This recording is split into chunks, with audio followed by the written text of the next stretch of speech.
For many Black voters, election season is a time of both hope and frustration.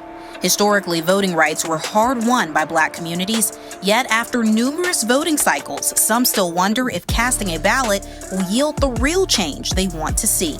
Community priorities such as economic investment, safer neighborhoods, and enhanced public services remain urgent.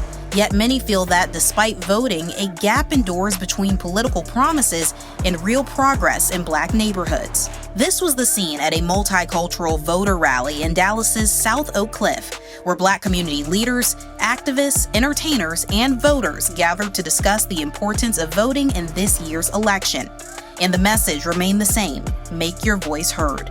Voting in general is important to me because I believe that I need to make sure that my voice is heard. So Black voters matter. It's not just the vote, it's the person. We got to make sure we're out there using our power and getting our voice out there so people will hear our voices and respect our votes. According to Pew Research Center, in the 2024 election, Black Americans will make up an estimated 14% of eligible voters across the United States.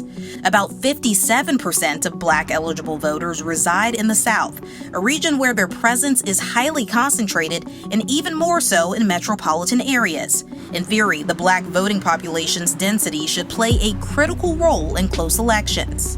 So voting is just a tool in the toolbox, right? It's not the for-all, end-all, but it actually is what gets us to using our power to be able to speak to legislators, to speak to local municipalities about issues that we care about. We got to be able to build community. We need to make sure that we actually have leaders in office that are going to make sure that they represent the values that we care about. Like, if we know that the Congress has the power of the purse and the people who are writing the laws, we need to make sure that we actually have people in office who represent us. Me, as a Black conservative, I have experienced situations where I've had people that consider themselves to be Democrat to not really want to hear from me. The rise of Black Republican voters has significantly impacted the Black community's collective influence in national elections.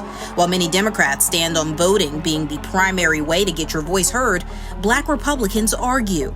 Basically saying that you are open to hearing other people's voices, but when it's the opinion that you don't necessarily agree with, there's pushback, there's censorship, there's oftentimes being canceled for having a difference of opinion. As we continue to turn out in high numbers, many are left questioning why legislation explicitly aimed at uplifting our communities remains scarce. The strong partisan divide may be part of the answer. The polarization of political parties is beyond what I feel is the current moment for what we need in America right now with a multi-generational voting bloc. We really need to focus more about the issues and representation and making sure that we have people at the table who know the issues and can really speak to them in a way that allows for legislation to reflect truly what will make the quality of life better for all people, not just a few, but all people in America. I would love for you to be able to say, as a Black man, here's something that I have specifically for me, if you want. But I also know that every law, because I'm an American citizen, every law is meant for me. And so I need to make sure that you're thinking about the issues that I care about. And so I don't necessarily have to have the word, for a Black man in front of it. I would love that, but it's not a requirement for me because I believe that every law that's being passed impacts me and my family. We're living in 2024. And for the most part, I don't feel like there's anything that's really holding, and I'm just gonna speak for myself as a Black woman. I don't think that there's anything that's really holding me back from a systemic level. Due to us coming to America through the enslavement process of being chattel and property and a labor force for capitalism and imperialism, unfortunately, sometimes when we cast our votes, those who which we vote for does not represent our interest at all. Among Black Americans who choose not to vote, a common sentiment persists that neither major party truly prioritizes the prosperity of the areas we live in. They argue this disenchantment contrasts sharply with the vision of those who died during the civil rights movement. The fact that we're talking about, people died to vote, people also died for the right to be Bloods and Crips. People die for the right to have their trap house outdo somebody else's trap house. That does not mean we should be trapping. That does not mean we should be Bloods and Crips. So people die for many things, right?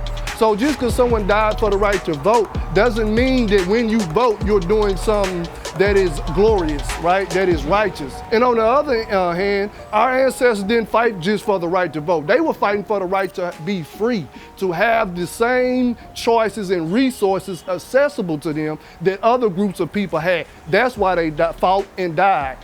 Right now, voting is no longer about the civil rights movement. It's built on the civil rights movement. It honors the civil rights movement when we put the hope back in our communities by showing up.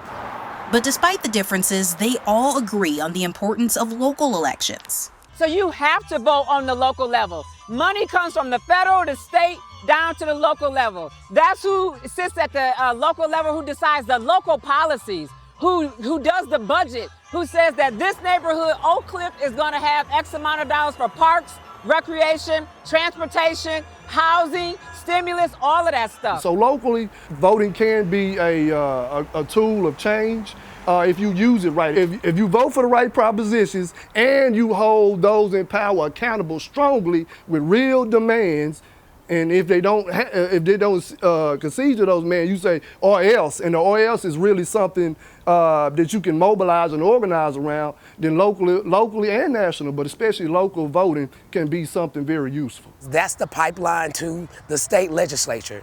That's the pipeline then from the state legislature to the U.S. Congress. So if there are individuals who really don't share our perspectives, we're missing the opportunity to really share that with them and or stand up in a way that lets them know, hey, you're not the best representative for this zip code. As another election cycle approaches, Black voters face a familiar crossroads.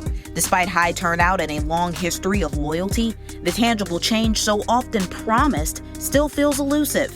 With Democrats holding presidential power for 12 of the past 16 years, many wonder if the issues facing Black communities are truly on the national agenda, or if they're simply talking points that fade after Election Day. And so, once again, Black voters may find themselves watching, waiting, and hoping that this time their voices will bring the change they've long been promised. My fear is that some people think that their vote doesn't count, that it doesn't matter, and I'm here to tell you, yes, it does. Number one, if it didn't matter, they wouldn't be trying to take it from you. Number two, if you don't say nothing, you'll never get nothing. A closed mouth don't get fed. And number three, flex.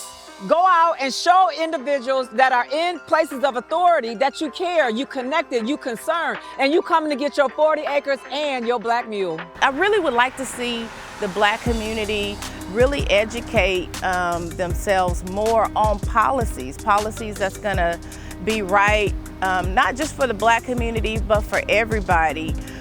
Take a look at the conservative platform. Be a little bit more open-minded to other ideas besides being under this democratic bubble. We've done great things in the world historically for hundreds of thousands of years, and now we're in a position where we have to fight our way up through a radical process, preferably. But of course, we don't get anything because we're not coming from a place of power. That's why we say all power to the people, because the people recognizing their power is where it's at.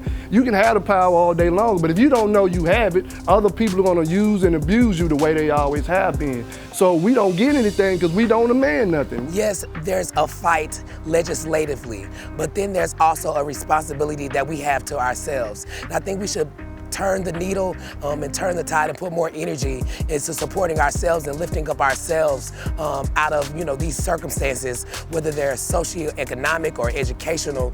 And then once we can lift ourselves up, then we can improve how we represent ourselves.